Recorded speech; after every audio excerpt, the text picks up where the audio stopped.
Aqui, laboratório para geração de novas utopias. Os papos da meia-noite. De pernas pro ar. A escola do mundo ao avesso. Série biografias. E mitológicas lab. O diário da onça pintada.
fui rastreando as referências biográficas que o Nelson Job foi dando e achei uma revista de antropologia especulativa do espectro da metafísica do espectro, do Fabian Ludenia Romandini, professor de pós-graduação na Faculdade de Ciências Sociais da Universidade de Buenos Aires e professor de filosofia. A nota do autor diz que o texto é uma versão modificada da conferência proferida na Universidade Estadual do Rio de Janeiro, em 2013. Primeiros esboços de uma espectrologia, que será o objeto específico de um futuro livro, intitulado A Comunidade dos Espectros, Ontosofia. E esse texto procura abordar a possibilidade de construir uma metafísica para nossos tempos, em especial uma espectrologia. Tendo em vista esse objetivo, analisam-se as formas pelas quais a filosofia moderna ativamente encerrou a problemática dos espectros como entes objetivamente existentes. Descartes, Hobbes, Spinoza. Em um segundo momento, buscamos investigar a ontologia regional dos sonhos e das imagens da filosofia neoplatônica renascentista como uma forma de para-ontosofia do outside.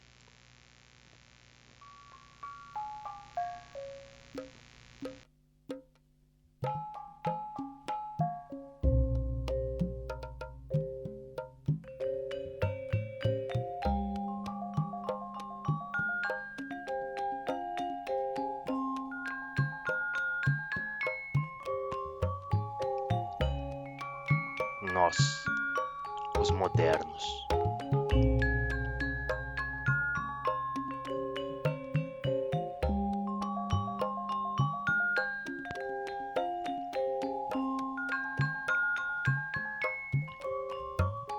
Gostaríamos de partir de um consenso geral que se impôs progressivamente nos sensus communis da filosofia do século XX. Diversas correntes do pensamento argumentaram que a teoria, enquanto atividade filosófica geral, é impossível e que a metafísica, como ciência particular, chegou ao seu cumprimento histórico, seu desenvolvimento epocal definitivo e, consequentemente, está aberta somente à possibilidade de sua destruição, desconstrução, desmascaramento genealógico ou crítica sociolinguística. Contrariamente a estas perspectivas, gostaria de situar meu trabalho como um modesto esforço de reabilitação da metafísica. Considero que tal tarefa resulta absolutamente impossível sem uma profunda reconsideração do próprio sentido da filosofia enquanto tal e do problema de sua eventual filiação ao conjunto lógico de uma escola, assim como da tarefa premente de dar conta do que, à primeira vista, poderia parecer uma tautologia, uma ética da prática filosófica. Não podemos expor aqui as razões pelas quais isto não é de fato uma tautologia, embora uma vez tenha sido.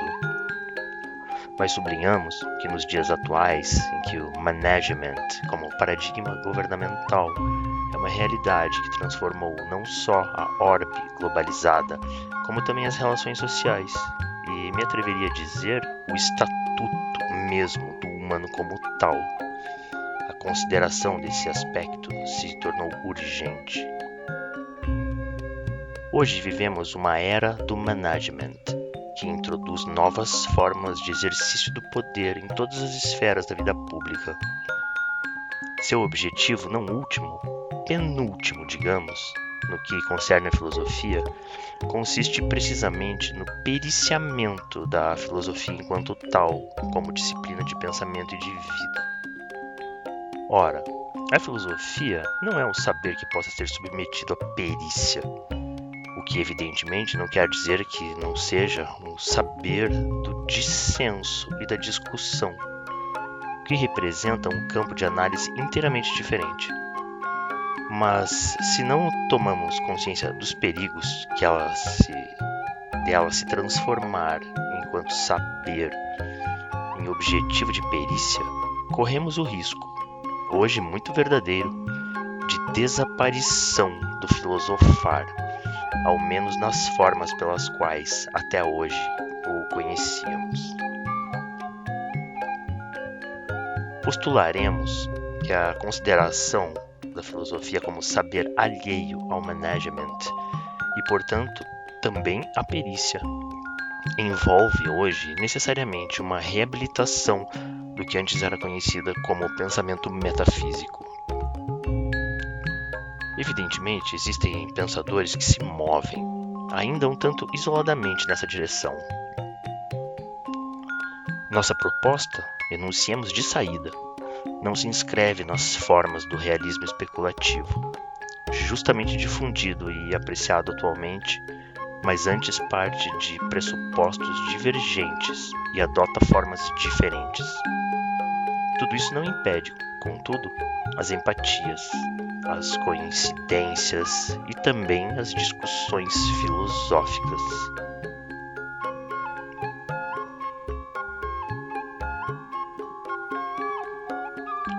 Há já algum tempo, tentamos desenvolver um projeto que denominamos a Comunidade dos Espectros e que será desenvolvido em vários volumes. O primeiro busca levar adiante uma indagação genealógica, que acreditamos ainda ser necessária, dado que nossa proposta é, em alguns aspectos, pós-genealógica, mas não anti-genealógica, sobre a constituição do humano a partir da domesticação da animalidade constitutiva do Homo sapiens, tomando como ponto de partida as antropotecnologias jurídicas e teológicas que modelaram, no devir secular, a constituição da comunidade vital que os humanos formamos e que hoje atinge um ponto crítico de sua história antropotécnica, justamente devido à possibilidade de novas manipulações genéticas da vida, que comportam precisamente uma nova metafísica das diferenças ontológicas e sexuais. Ao mesmo tempo, o trabalho prosseguiu com uma indagação sobre o que decidimos chamar de princípio antrópico subjacente à concepção metafísica predominante e que tentamos questionar, ou ao menos submeter a uma consideração crítica. Ali, os conceitos de extinção e de outside apresentam-se como possíveis horizontes ou prolegômenos de uma metafísica futura. Em nossas pesquisas recentes, esse giro metafísico começou a tomar o lugar da necessária tarefa genealógica precedente, que por razões metodológicas preferimos chamar ultra-história ontológica.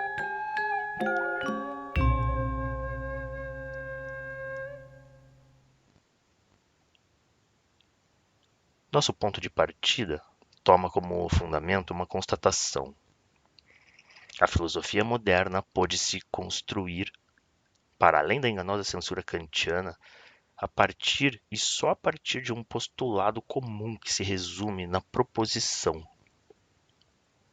não é possível a existência dos espectros, e que em sua forma mais sofisticada se anuncia como a espectralidade é apenas uma forma da consciência transcendental que devém condição de toda imagem.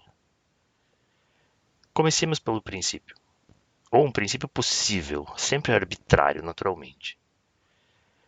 No dia 14 de setembro de 1674, o filósofo Baruch Spinoza recebe uma carta de um personagem que, com certa fama em seu tempo, hoje aparece mais uma vítima do esquecimento implacável do tempo. Trata-se do jurista Hugo Boxell, que fora secretário da cidade de Gorkum de 1655 a 1659, bem como pensionário da mesma até ser deposto do cargo em 1672 pelo príncipe de Orange, após a queda de Jean de Witt. O motivo da missiva é revelado pelo autor de imediato, pois desejava saber a opinião de Spinoza a respeito da existência dos espectros, mas certamente não duvida que, se o filósofo defendesse sua existência, não creria que alguns deles são almas dos mortos, como pretendem os defensores da fé romana. Certamente, Boxell pretende introduzir uma distinção entre o espectro como tal e sua conceptualização por parte da teologia, particularmente a cristã, de cuja desconstrução spinozana está muito bem informado. A primeira reação de Spinoza, que considera a pergunta uma mera bagatela, é, no entanto, cortês. Limita-se a assimilar e a assinalar que dificilmente decorre de uma experiência que existam espectros. Antes, se infere que existe algo, que ninguém sabe o que é. E se os filósofos querem chamar de espectros as coisas que ignoramos, não os contestarei, pois existem infinitas coisas ocultas a mim. Elegantemente, Spinoza evita se pronunciar sobre a existência dos espectros, já que argumenta não se pode definir, para começar, de que tipo de entidade se está falando, e, portanto, remete um pedido de esclarecimento a Boxell. Com efeito, Boxell não se surpreende com a resposta do filósofo. Embora tampouco seja específico quanto ao tipo de entidade particular de que se está tratando, Boxell sustenta que os espectros são criados por Deus, condizem com a perfeição e a beleza do universo, dado que o espaço incomensurável que está entre nós e os astros não está vazio, e sim cheio de espíritos. Por outro lado, Boxell pensa que os superiores e mais remotos são verdadeiros espíritos, enquanto os inferiores, que estão no ar inferior, são criaturas de uma substância sutilíssima e tenuíssima, e além disso invisível. Toda uma tradição milenar que se sedimentou pouco a pouco no Ocidente ressoa nas palavras de Boxell. Logo teremos a oportunidade de voltar a isso. Por certo, o correspondente de Spinoza defende uma concepção filosófica do espectro, e, portanto, quanto aos espíritos maus que atormentam os homens nesta vida e depois dela, é outra questão. E o mesmo no que diz respeito à magia, considero que os relatos sobre essas questões são fábulas.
Diante da insistência de Boxell, Spinoza é levado a expor seu argumento mais claro sobre a inexistência dos espectros em sua carta de outubro de 1674.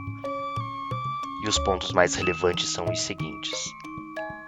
A beleza não é uma qualidade intrínseca de um objeto, mas sim o resultado de uma percepção por parte de um sujeito. Do ponto de vista de Deus, o mundo não é, estritamente falando, nem belo nem feio. Essas propriedades do mundo dependem do temperamento e das circunstâncias que afetem o sujeito preceptor, pois a beleza não é uma categoria objetiva independente de um sujeito observador.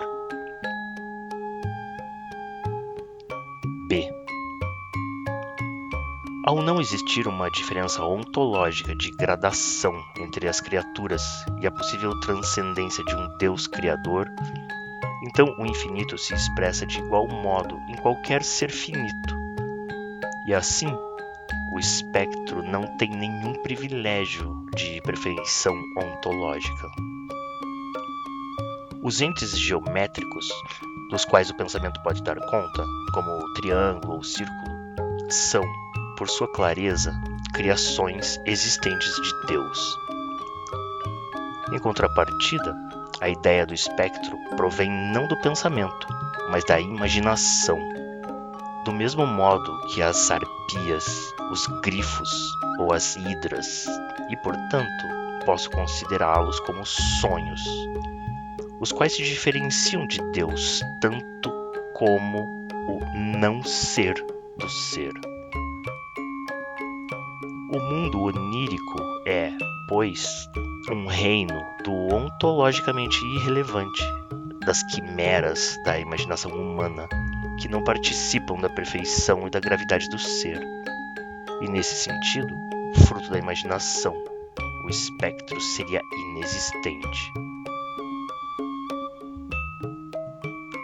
C. Por fim, não é possível estabelecer gradações hierárquicas na matéria infinita. Portanto, não existe lugar para entidades sutis materialmente distintas do resto do universo criado. Por conseguinte, o objetivo de Spinoza consiste em desmantelar as filosofias que haviam inventado as qualidades ocultas, as espécies intencionais, as formas substanciais, de cunho platônico aristotélico aos olhos de Spinoza, para reivindicar o atomismo e o epicurismo. Por isso, seus propósitos não podem ser dissociados do que Spinoza anunciara em seu Tratatus Theologico-Políticos, no qual escreveu que os fenômenos que compreendemos clara e distintamente merecem se chamar obras de Deus, e que se atribua a eles a vontade divina mais do que esses milagres que nos deixam na ignorância absoluta, embora ocupem enormemente a imaginação das pessoas. Do ponto de vista de Spinoza, a validação do milagre equivaleria ao ateísmo, na medida em que, de fato, introduziria uma cisão em Deus mesmo, considerado como realização das leis naturais. O milagre, fazendo com que algo exista contra ou acima da natureza, eliminaria, consequentemente, a ideia de um Deus criador de leis naturais, sobre as quais ele mesmo se desenrola de modo imanente. Rivalizando com Spinoza, Pierre Bayle detectou a enorme importância que possuía no sistema daquele um elemento aparentemente tão marginal quanto a questão espectral. Em certa medida, Bayle pôde intuir que no lugar apenas falsamente marginal do espectro se jogava todo o destino da filosofia moderna. E por isso, no seu artigo do Dictionnaire historique et critique, em 1740, pôde escrever que Spinoza ignorou as consequências inevitáveis de seu sistema ao esquivar-se da aparição de espíritos, posto que não há filósofo com menor direito que ele para negá-la. Do ponto de vista de Bayle, se Spinoza admite que tudo na natureza pensa, então torna-se necessário que o homem não pode ser a inteligência mais esclarecida, e que, portanto, os demônios devem existir.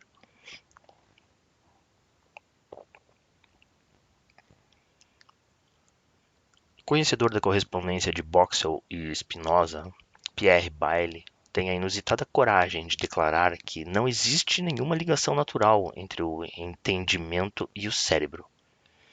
Esta é a razão pela qual devemos crer que uma criatura sem cérebro é tão capaz de pensar quanto uma criatura organizada como nós.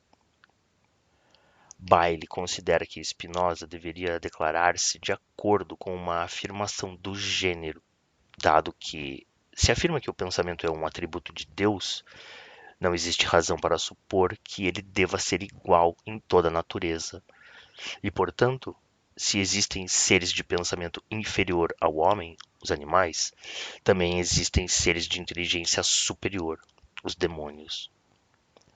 Como se pode ver, a ousadia de Bayle não consiste apenas em separar o cérebro do entendimento, mas, além disso, em postular que um espectro é uma espécie de esse objectivum, mais precisamente uma entidade de pensamento puro e, portanto, um atributo possível da natureza sob a modalidade do pensar. Certamente, Spinoza não foi o primeiro a rechaçar o espectro do mundo do pensamento. Já Descartes, quando tenta demonstrar que a memória permite distinguir, contra o argumento enunciado na primeira de suas meditações metafísicas, o sono da vigília, mediante a restituição da cadeia causal dos fatos, assinala que, se alguém aparecesse durante a vigília sem poder dar-me conta da série causal que o conduziu até minha presença, então eu seria como as imagens que vejo ao dormir, e não sem razão as consideraria um espectro ou um fantasma formado em meu cérebro. E semelhante aos que se formam quando durmo, em vez de um homem verdadeiro, non in merito spectrum putius, aut fantasma in cerebro meo fictum, quando verum hominem esse judicarem. Com efeito, o espectro não podia ser, apesar do que sustenta Pierre Bayle, assimilado por Spinoza à sua doutrina, dado que este concebia o pensamento como uma univocidade na qual, efetivamente, podia existir o pensamento como expressão infinita de Deus e o pensamento finito do homem individual. Contudo, a univocidade da concepção impedia a existência de hierarquias entre uma e outra. E ainda que essa possibilidade não alterasse de todo o sistema espinosista, certamente a possibilidade de uma existência independente do espectro como pensamento se torna impossível se este não pode ser remetido à infinitude do pensamento divino. E deste ponto de vista, Spinoza nunca se manifestou favorável à proliferação das entidades pensantes. Entretanto, resulta ainda mais decisivo que, tanto para Descartes quanto para Spinoza, o espectro não pertence, como propõe Bayle, à dimensão do pensamento, mas sim à sua imaginação, na qual a essência eidética de uma quimera não acarreta em absoluto sua existência necessária, como se pode deduzir, ao contrário, a necessariedade de que um triângulo tenha 3 lados e, por ser uma perfeição matemática, deva existir criado por Deus. Nesse sentido, o espectro é colocado para fora da ordem do pensamento e, como tal, fora da ordem do ser, para ser encarcerado em uma esfera, a imaginação, em que as imagens não possuem força ontológica, mas são uma manifestação efêmera de uma ilusão.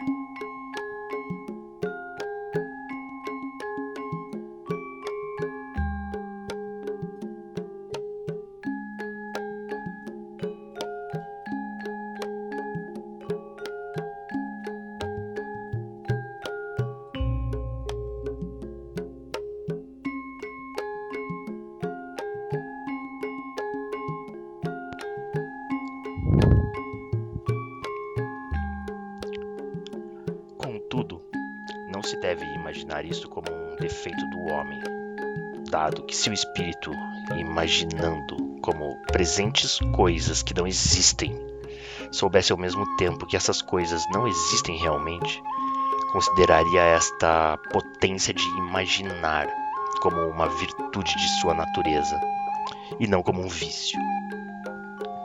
Como se pode ver, a potência imaginativa do homem é uma virtude, mas quando se vincula a imagens plenas, ou seja, não correspondentes a imagens de coisas exteriores, os conteúdos imaginativos estão dissociados completamente da esfera do ser e, portanto, são evanescentes e potencialmente errôneos.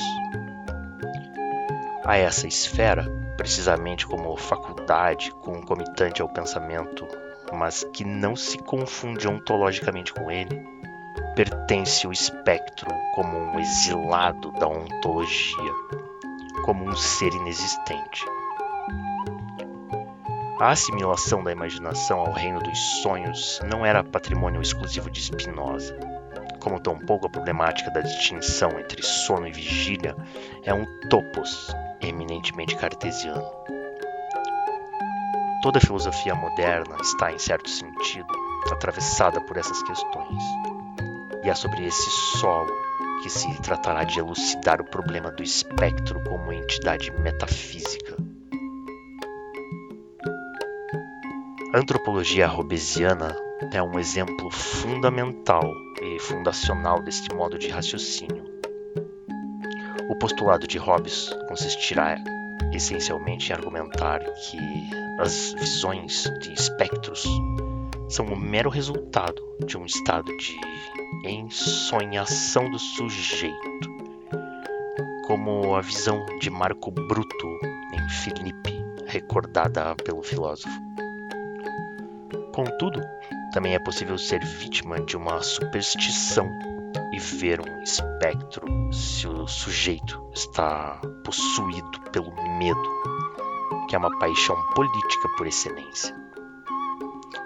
Essa eventualidade não é muito rara, pois mesmo os que estão perfeitamente despertos, quando são temerosos e supersticiosos e se encontram possuídos por terríveis histórias, ao estarem sozinhos na escuridão, veem-se sujeitos a tais fantasias e creem ver espíritos e fantasmas de homens mortos passeando pelos cemitérios. Esse momento em que o homem não pode distinguir os sonhos e outras fantasias da visão e das sensações constitui para Hobbes o momento de origem das religiões antigas e sua adoração de sátiros, faunos, ninfas e outras ficções do gênero. Ou seja, a ficção, a confusão de um sonho com uma sensação real constitui a arqué de toda a religião pagã. Se consideramos que a religião e a sacralidade concomitante do mundo antigo haviam definido o espaço público e afetado as esferas do direito, podemos então deduzir, com Hobbes, a importância política do sonho e de suas ficções. E deste ponto de vista, todo regime de governo é também uma política do sonho.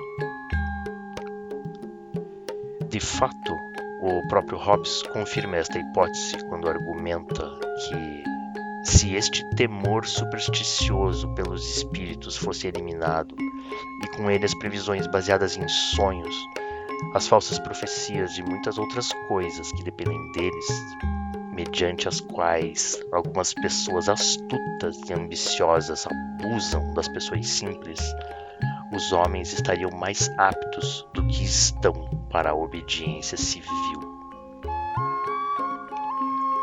Como se pode ver, o problema do espectro não é só um problema metafísico, mas também, como não poderia deixar de ser, essencialmente político. A eliminação do espectro do espaço público e sua desacreditação metafísica parecem ter sido algumas das condições de possibilidade da política dos sonhos da modernidade e, portanto, da constituição do Estado moderno. Do contrário, por que Hobbes se veria levado a tratar amplamente dos espectros como um livro dedicado ao poder e ao Estado, como é o Leviatã? O mistério político do espectro na modernidade é uma das temáticas que deveremos abordar se queremos entender sua verdadeira pregnância. Certamente, Hobbes compreende que os antigos e os medievais definiam os espectros como tênues corpos aéreos e, desse ponto de vista, eram substâncias reais e externas. Seja dito de passagem, é precisamente esta tendência metafísica que levou, segundo Hobbes, à definição do Deus cristão como incorpóreo, isto é, infinito, onipotente e eterno, ou seja, acima da compreensão humana, posição que Hobbes rechaça com veemência. E esta alegação assume uma nova importância, sobretudo se levamos em consideração que, segundo muitas interpretações, é bem provável que Hobbes tenha pensado na existência de um Deus corporal, ainda que invisível, infinito e eterno, como consta no apêndice incluído na tradução latina do Leviatã. Ao mesmo tempo, a agência, a força causante que essas entidades poderiam ter, não se justifica aos olhos de Hobbes, a não ser pela força do costume. Precisamente, da admissão, para Hobbes metafisicamente equívoca, da existência de espectros se deriva, como havíamos assinalado, a religião antiga. A ideia dos espíritos, ignorância das causas segundas, devoção por aquilo que os homens temem e admissão de coisas causais como prognóstico é a semente natural da religião. Evidentemente, torna a dizê-lo Hobbes. O propósito de tal impostura espectrológica foi, contudo, nobre, mesmo estando errada, pois buscava tornar os homens mais aptos para a obediência às leis, à paz, à caridade e à sociedade civil. Por isso, sem quaisquer ambiguidades, Hobbes conclui que a religião da primeira espécie, a pagã, é uma parte da política humana e ensina a parte do dever que os reis terrenos requerem de seus súditos. Do ponto de vista metafísico, ao rechaçar a substancialidade do espectro, Hobbes o situa, tal qual Spinoza, como uma forma a mais da imaginação. Uma imagem, para Hobbes, é a aparência de uma coisa visível. Agora, um fantasma não tem existência, não se encontra dentro do mundo ôntico. Portanto, disso fica manifesto que não existe, nem pode existir, uma imagem feita de uma coisa invisível. Como se pode ver, o rechaço metafísico da espectralidade revela-se o gesto político que inaugura o nomos da modernidade, dado que age sobre a imaginação, que, ao mesmo tempo, constitui, segundo Hobbes, a arqué última sobre a qual os homens operam para constituir regimes políticos e assegurar a paz da sociedade civil.